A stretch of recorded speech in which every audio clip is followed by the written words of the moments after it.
Hello students, আশা করি সকলে ভালো আছো। আজকে তোমাদের থার্ড সামেটিভের শেষ চ্যাপ্টার কিছু অংশ তোমাদের পাঠদান করব। আজকে আলোচ্য বিষয় হচ্ছে নিউক্লিয় শক্তি। আজকে আলোচ্য বিষয় যেটা লিখছি নিউক্লিয়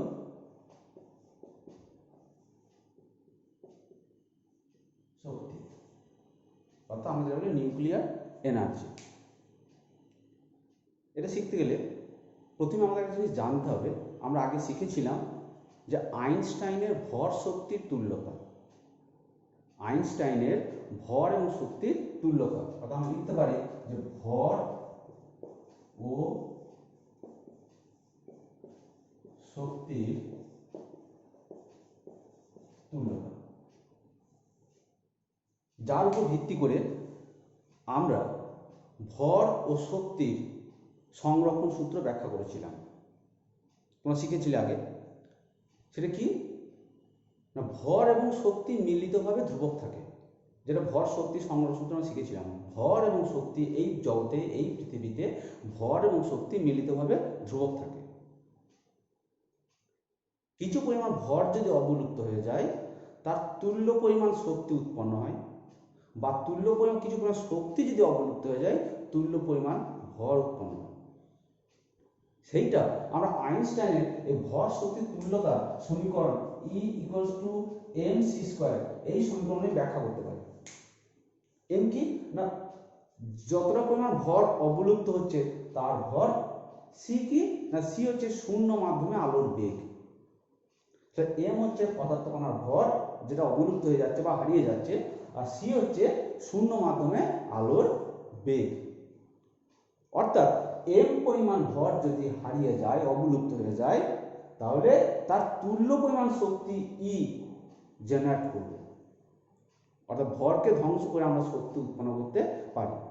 যখনই ভরের পরিবর্তন, ভরের হ্রাস ঘটছে, তার তুল্য পরিমাণ শক্তি কিন্তু আমরা পেয়ে যাব। এটা হচ্ছে আইনস্টাইনের ভর এবং শক্তির তুল্যতা। এইবার এই কনসেপ্ট থেকে আমরা নিউক্লিয়ার শক্তি ব্যাপারটা বুঝতে চাইছি। মনে করো একটা নিউক্লিয়াসে কে কে থাকে? আমি আগে বলেছিলাম যে প্রোটন এবং নিউট্রন, যাদেরকে এক কথায় বলে নিউক্লিয়ন। তাহলে একটা নিউক্লিয়াস যদি হয়, এই যদি একটা নিউক্লিয়াস হয়, নিউক্লিয়াস, সেখানে প্রোটন থাকছে, তার সঙ্গে নিউট্রন থাকছে। ব্যতিক্রম সাধারণ হাইড্রোজেন। সাধারণ হাইড্রোজেনের ক্ষেত্রে শুধুমাত্র প্রোটন থাকে, কোনো নিউট্রন কণা থাকে না। বাকি সকল মৌলের ক্ষেত্রে নিউক্লিয়াসে প্রোটন এবং নিউট্রন জোটবদ্ধ অবস্থায় থাকে। এদেরকে এক কথায় বলা হয় নিউক্লিয়ন। এবং মনে করছি আমি এই যে নিউক্লিয়াসটা এঁকেছি, এই নিউক্লিয়াসের প্রোটন সংখ্যা হচ্ছে জেড আর ভর সংখ্যা হচ্ছে এ। মানে কি, জেড যদি প্রোটন সংখ্যা হয়, আমার পারমাণবিক সংখ্যা হচ্ছে জেড, দ্যাট ইজ প্রোটন সংখ্যা জেড, অর্থাৎ নিউক্লিয়াসের মধ্যে জেড সংখ্যক প্রোটন আছে, আর ভর সংখ্যা হচ্ছে এ, অর্থাৎ প্রোটন এবং নিউট্রনের মোট সংখ্যা হচ্ছে এ। তো প্রোটন এবং নিউট্রনের মোট সংখ্যা যদি এ হয়, তাহলে নিউট্রন সংখ্যা কত হবে? তাহলে নিউট্রন ইকুয়ালস টু বলতে পারি নিশ্চয়ই এ মাইনাস জেড সংখ্যক হবে, কারণ জেড সংখ্যক প্রোটন আছে আর প্রোটন নিউট্রনের মোট মিলিত হচ্ছে এ। তাহলে নিউট্রন সংখ্যা হচ্ছে এ মাইনাস জেড। যাই হোক, যদি নিউট্রন এবং প্রোটন নিয়ে নিউক্লিয়াস গঠিত হয়, তাহলে নিউট্রন এবং প্রোটন কণার ভরের যা সমষ্টি হবে, এই নিউক্লিয়াসের ভরও ততটাই হওয়া উচিত। কারণ নিউট্রন এবং প্রোটন নিয়ে কিন্তু নিউক্লিয়াসটা গঠিত। নিউক্লিয়াস যেহেতু নিউট্রন এবং প্রোটন কণা নিয়ে গঠিত, নিউট্রন এবং প্রোটন কণার ভরের যা সমষ্টি, নিউক্লিয়াসের ভরও তার সমান হওয়া উচিত। কিন্তু বাস্তবে দেখা যায় যে নিউক্লিয়াসের ভর তার থেকে সামান্য কমে যায়। অর্থাৎ নিউট্রন এবং প্রোটনের ভরের যা সমষ্টি, তার থেকে নিউক্লিয়াসের ভর সামান্য কমে যায়।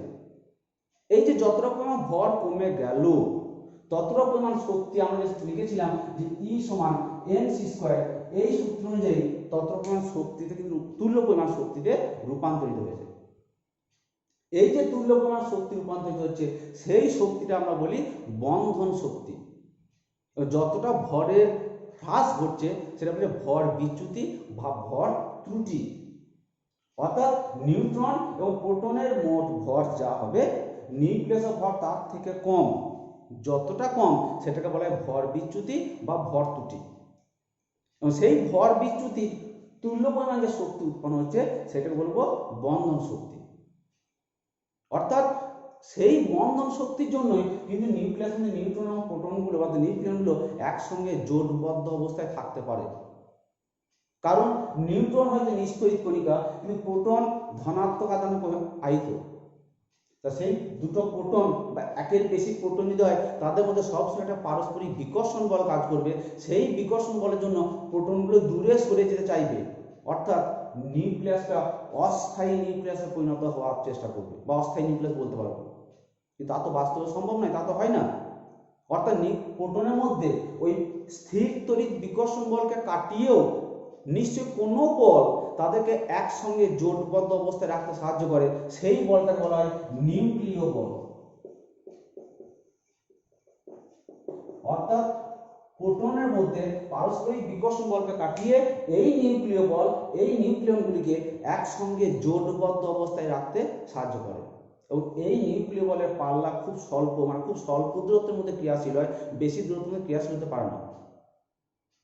এই নিউক্লিয় বল অল্প দূরত্বের মধ্যে ক্রিয়া করে, কিন্তু অল্প দূরত্বের মধ্যে ক্রিয়া করলেও দুটো প্রোটনের মধ্যে যে বিকর্ষণ বল, স্থিরতাত্ত্বিক বিকর্ষণ বল, তার থেকে নিউক্লিয় বলের মানটা কিন্তু অনেক বেশি।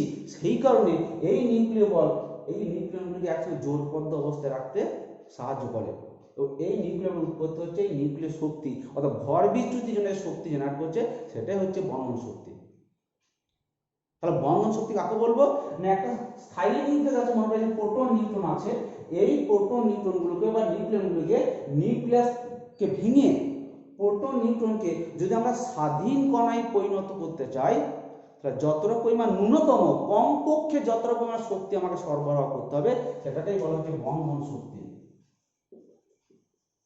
অর্থাৎ একটা স্থায়ী নিউক্লিয়াসকে ভেঙে তার মধ্যে উপস্থিত নিউক্লিয়নগুলিকে স্বাধীন কণায় পরিণত করতে হলে ন্যূনতম যে পরিমাণ শক্তি আমাকে সরবরাহ করতে হবে সেই শক্তিটাকে বলা হচ্ছে বন্ধন শক্তি। বন্ধন শক্তি আবার বলছি যে একটা স্থায়ী নিউক্লিয়াসকে ভেঙে তার মধ্যে উপস্থিত নিউক্লিয়নগুলিকে পরস্পর স্বাধীন কণায় পরিণত করতে হলে ন্যূনতম যে পরিমাণ শক্তি আমাকে সরবরাহ করতে হবে সেই শক্তি বলা হচ্ছে বন্ধন শক্তি। তাহলে বন্ধন শক্তি মান কি করে পাবো, দেখি বের করি বন্ধন শক্তি মানটা।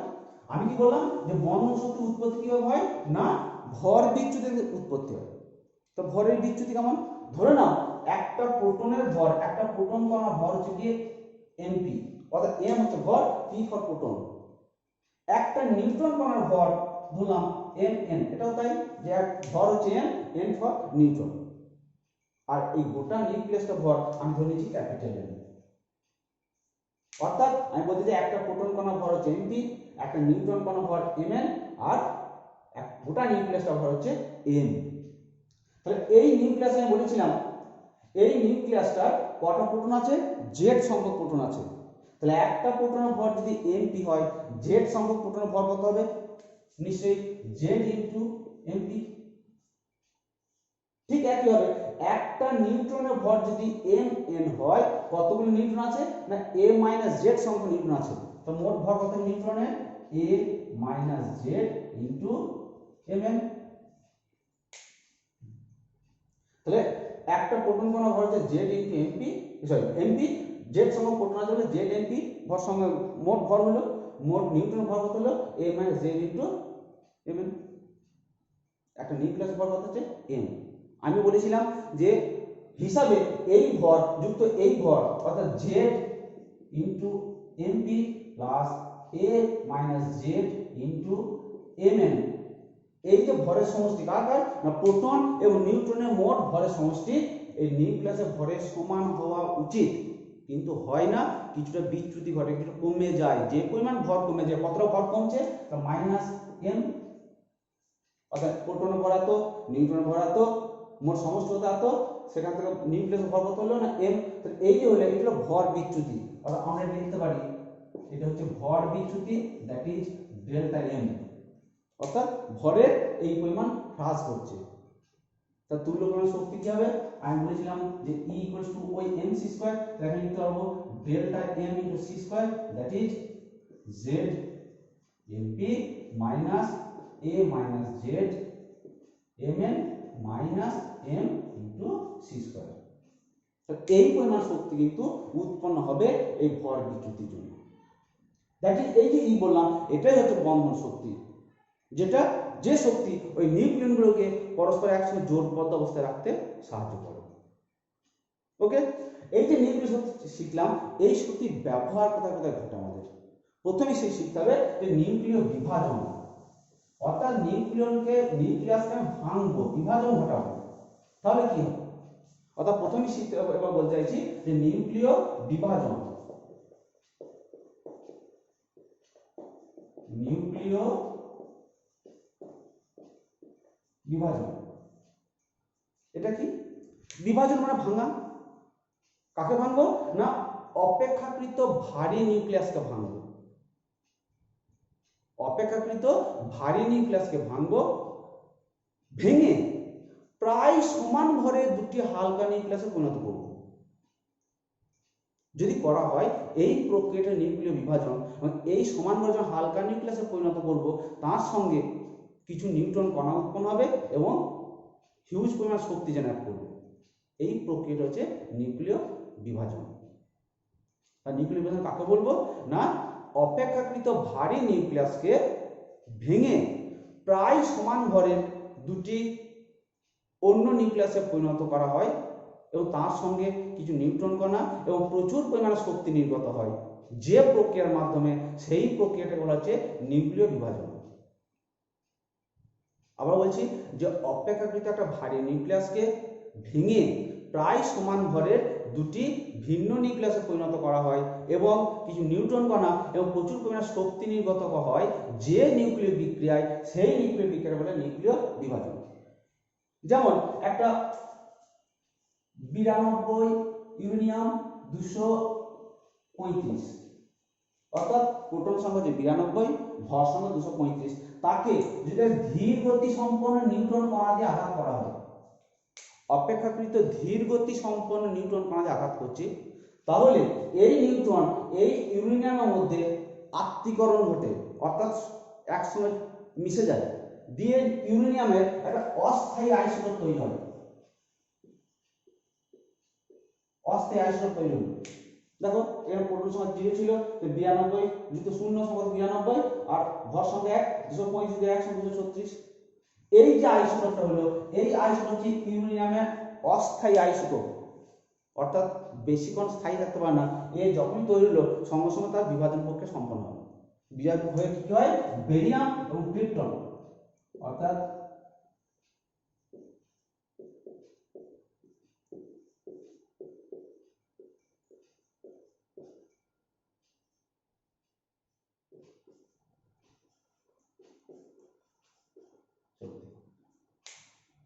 তাহলে এই যে অস্থায়ী আইসোটোপ ছিল ইউরেনিয়ামের, সেটা ভেঙে গেল দুটো ভিন্ন নিউক্লিয়াস, একটা বেরিয়াম একটা ক্রিপ্টন।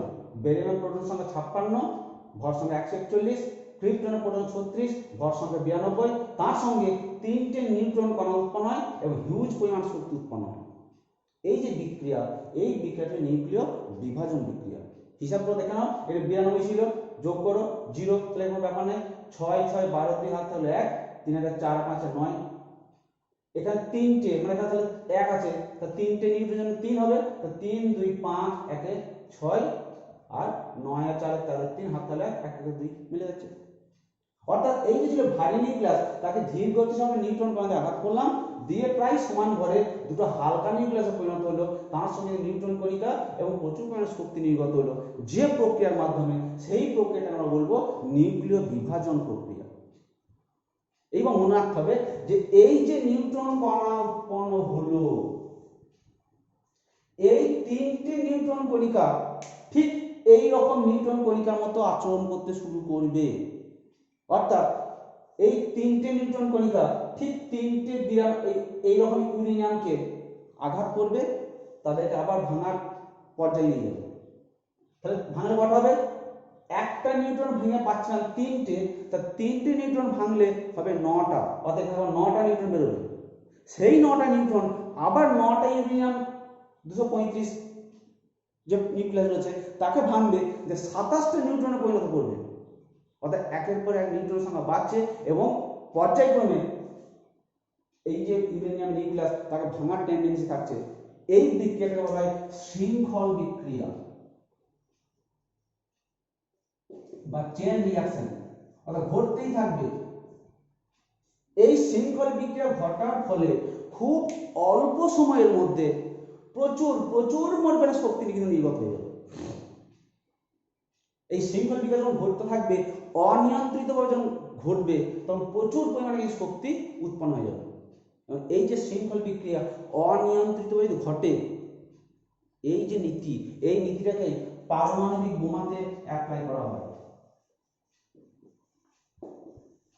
পারমাণবিক বোমা অর্থাৎ পরমাণু বোমা যেটা আমরা বলি, সেই পরমাণু বোমায় কিন্তু এই অনিয়ন্ত্রিত শৃঙ্খল বিক্রিয়াটা কিন্তু মূলনীতি।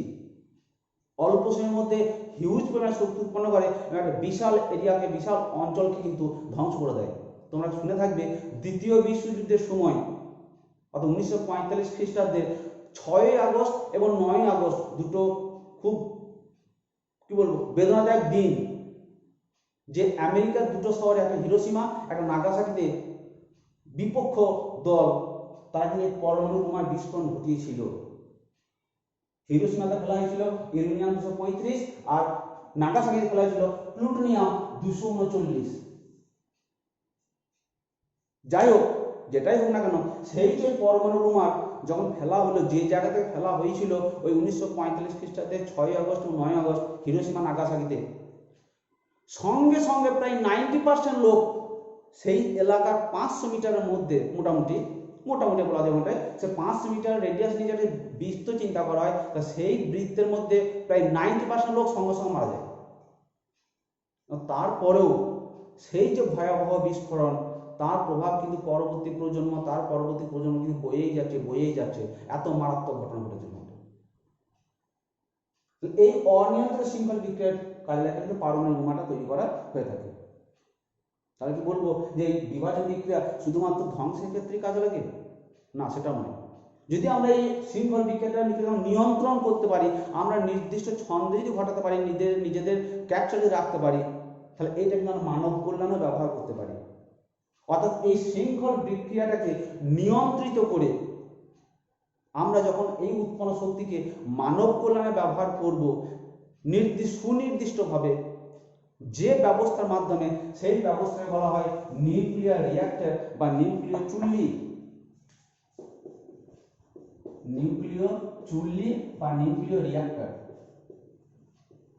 সেটা কি না, এই নিউক্লিয় বিভাজন বিক্রিয়ায় কিন্তু যেটা অনিয়ন্ত্রিতভাবে শৃঙ্খল বিক্রিয়া ঘটছিল, সেটাকে আমরা নিজেদের নিয়ন্ত্রণে নিয়ে এলাম।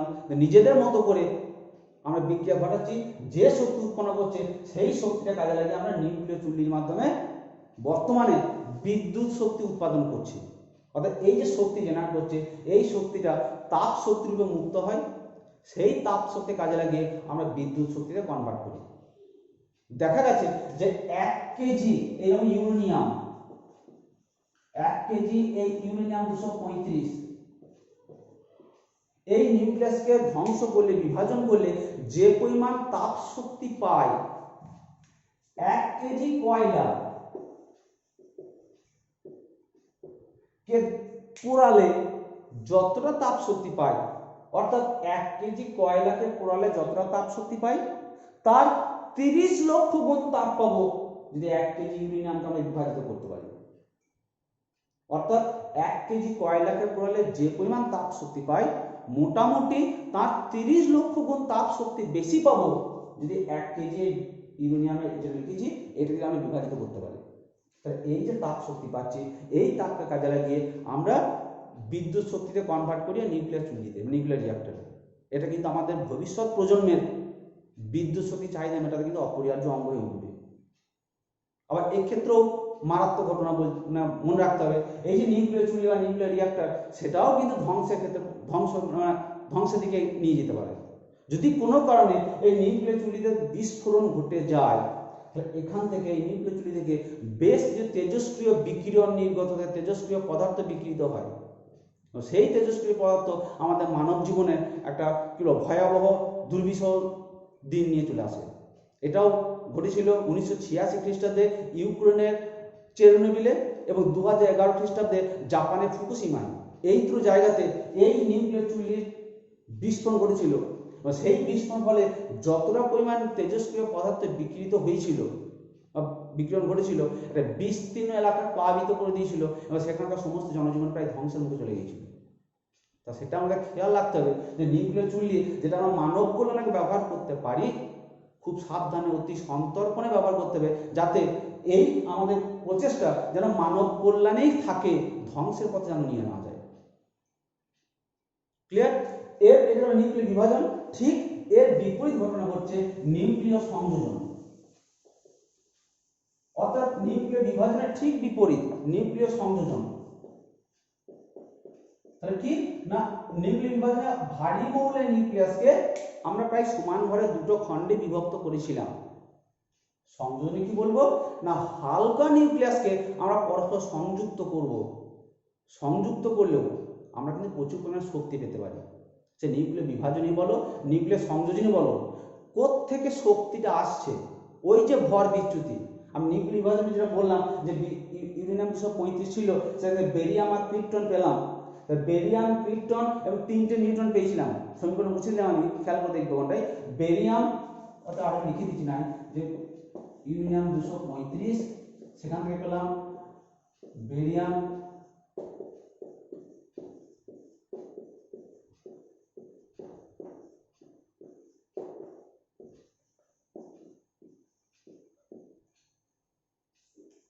এই যে 92 এই যে নিউক্লিয়াসটা ভর যা ছিল, সেখান থেকে পেলাম বেরিয়াম, পেলাম ক্রিপ্টন, পেলাম 3টে নিউট্রন পেলাম। অর্থাৎ এই কণাগুলোর মোট ভর এর ভরের থেকে কমে যায়।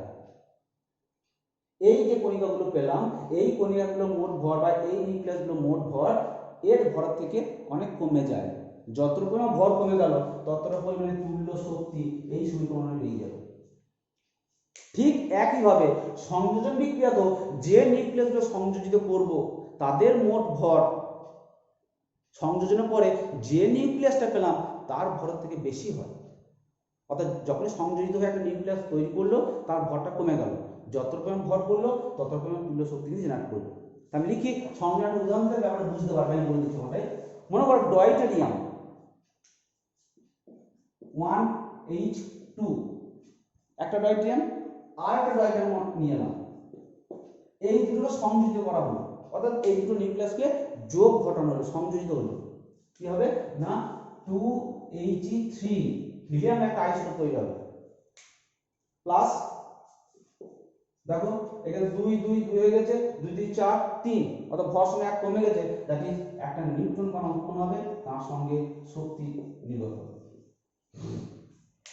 যোগ করো 3 1 4, 2 2 4, 1 1 2, 2 যুক্ত 0 0 2।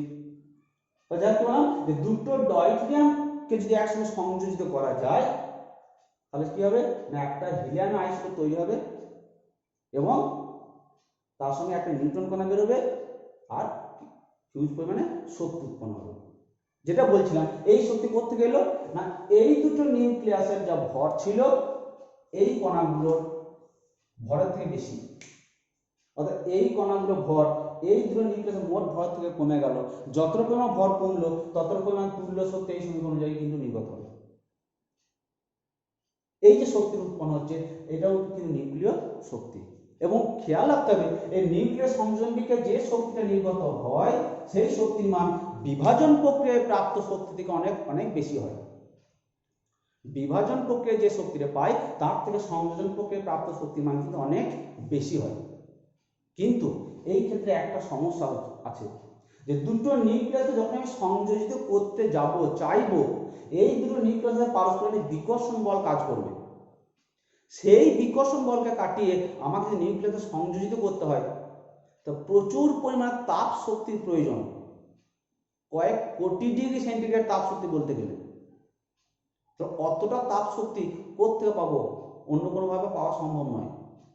একমাত্র বিভাজন বিক্রিয়া ঘটিয়ে যে তাপ শক্তি পাচ্ছি সেই তাপ শক্তি কাজে লাগিয়ে আমরা সংযোজন বিক্রিয়াটা ঘটাতে পারবো। সেই কারণে যেখানে নিউক্লিয়াস সংযোজন ঘটানো হয় আমাদের প্রকৃতিতে কৃত্রিমভাবে, সেখানে আগে বিভাজনটা ঘটিয়ে নেওয়া হয়, তারপরে সেই শক্তি কাজে লাগিয়ে সংযোজন করি। সেই কারণে বলা হয় যে নিউক্লিয়াস সংযোজনের পূর্বে নিউক্লিয় বিভাজন আবশ্যিক। অর্থাৎ নিউক্লিয়াস সংযোজন ঘটাতে গেলে অবশ্যই তার আগে বিভাজন ঘটাতে হবে, তাহলে যে তাপ শক্তি নির্গত হবে সেই তাপ শক্তি কাজে লাগিয়ে আমরা সংযোজন প্রক্রিয়া সম্পন্ন করতে পারবো। এর ব্যবহারিক প্রয়োগ কোথায়? এই যে নক্ষত্র, বিভিন্ন নক্ষত্রে যে অন্তর্নিহিত শক্তি আমাদের কাছে বলতে গেলে সৌরশক্তি, যেটা সেটা এই সংযোজন বিক্রিয়া থেকে পাওয়া যায়। তার নিউক্লিয়াস, সূর্যের ভিতরে কি নিউক্লিয়ার বিক্রিয়া ঘটে না 1H1 প্রোটিয়াম, সাধারণ হাইড্রোজেন, এবার 4টে যুক্ত হয়।